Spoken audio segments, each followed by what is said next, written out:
All right, living learning community. This is one of my favorite things that universities offer because living learning communities are really cool for you to be able to get to know other people with the same interest or identity or major as you. So, a living learning community, and it might be called something different, but usually it's called an LLC, living learning community. It can be based off of majors. So, if you're an electrical engineering major, they might have a floor in a dorm just for you.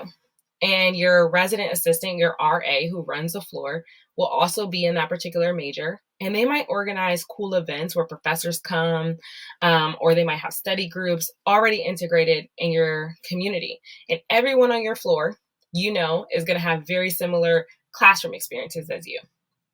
Then there could be interest groups, like if you love rugby or if you love community service.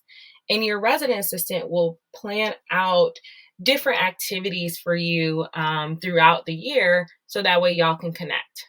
A lot of times living learning communities are for first year students, but sometimes you'll find them for upperclassmen. And I actually had one, and it was based off of identity. So I had a living learning community for first generation college students. Probably not surprised, right? Because it's who I was and what I needed. And so we did things like financial literacy. I had first generation professors come and talk to the students. We did family dinners. Like it was just a really cool family, right? That we had and that we cultivated. And I had a faculty member who was also supporting the group who really was there to just answer questions. Okay, how do I, combat this problem in a course? These professors are the ones that make courses. And so they were able to ask directly. And so we were kind of like the professor that I worked with, myself, and then the resident assistant, the RA. We were kind of like their big brother, big sisters in their first year. And it really, really was awesome to just, for them to have a family to come home to in this new experience. And we all had done that new experience at one point in our lives. And so it was just really beautiful. So I am a huge fan of living learning communities. You can probably choose to request one once you do your housing, but you can also just live in a regular floor as well, where it's pretty mixed, and then make friends on those floors and kind of go to their events too. So no worries there. Again, I'm just teaching you some of the options that will be out there in case you hear it like in a speech or in an open house and you're like, what is that? I got you. Honors college. So honors colleges, usually you can apply while you're for the honors college while you're doing your first application, or sometimes they let you apply during your first year in college. And so the honors college usually separates you from other kind of students. You have a distinguished diploma. And a lot of times it comes with a scholarship or some sort of benefit. And usually you'll have a thesis that you'll write before you graduate. And any major can be in the honors college. And what they'll normally do is they'll have courses specific for honor students.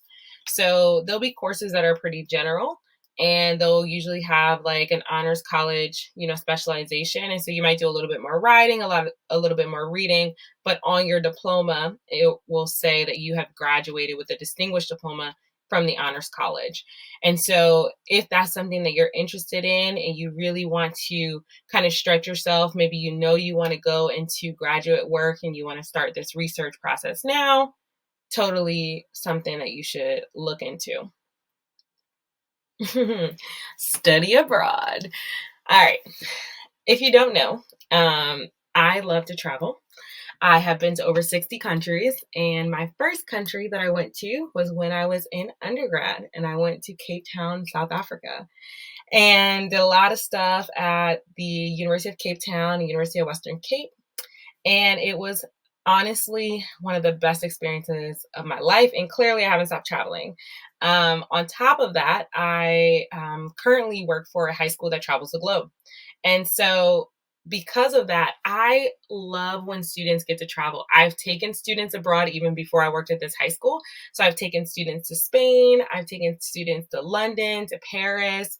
I've taken students to Trinidad. So studying abroad is literally the one thing that I hope you all take part in. So there's some differences, and you can talk to your school. Some majors are easier to study abroad than others, but a lot of schools now are making cohort study abroad programs. So if you are a a major like biology, they're going to have a biology major group that goes to Milan the fall of your sophomore year, and you can join that trip.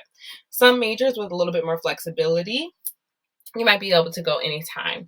And I really hope that this is on your list. But obviously, you can have your own list and your own dream. Maybe you've already traveled and you're like, "That I'm good. It's really not for me."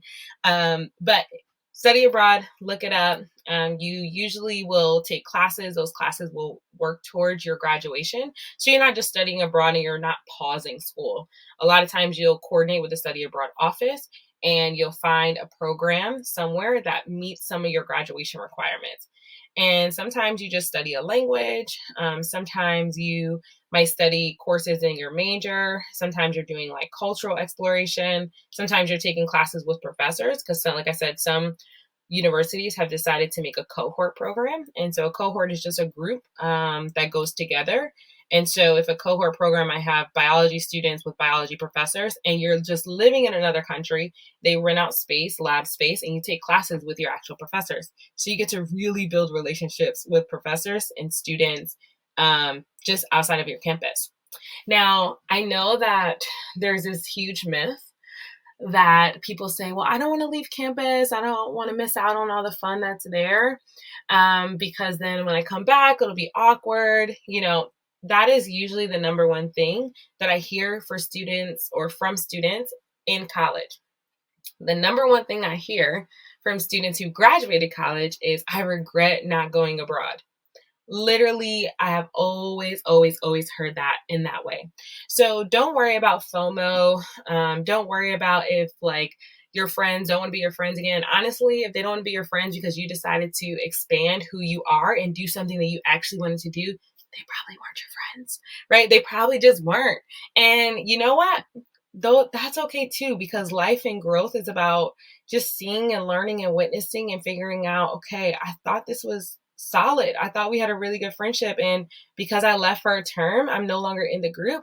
Might not be the people and the energy that you want around anyway. So if you can, try to study abroad, or if you want, go abroad. The Career Center. Love the Career Center. The Career Center usually will do different things like career fairs. And I always recommend students to start going to career fairs freshman year. Just kind of see what it's like, see how people are dressed, kind of overhear different conversations, because sometimes just by seeing it and hearing it takes away the fear, because you're like, oh, okay, cool. When it's my time, I know what to do. A lot of times at these career fairs, they don't just have jobs for students who are graduating. A lot of times they'll have representatives for internships. And the Career Center will help you get ready for these things. So they'll do like networking events, job search support, resume help, cover letter help, interview prep. All of those things are there for you at the Career Center on your campus. So look it up, see what they offer, especially, again, my first generation college students or students who are doing something completely different than what their parents do. I mean, you're like, I don't know how to break into the field. Just see what the Career Center offers because they're going to be a huge resource for you on campus. And let me tell you guys something as well. Let me tell you this. All of these services a lot of times are free, right? But they're not really free. You actually paid for it with your tuition and fees. And so if you don't use it, it's almost like paying, those people that pay for the gym but never go.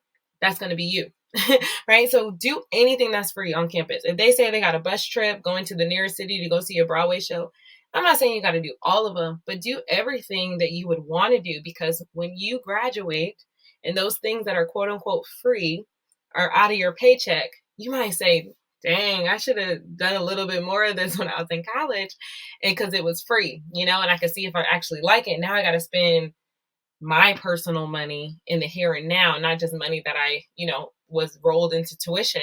And so again, I encourage you all to, even if you have a job lined up with like a family or, you've networked already, just go to these different things because they can help you prepare for life after that next step that you already have lined up.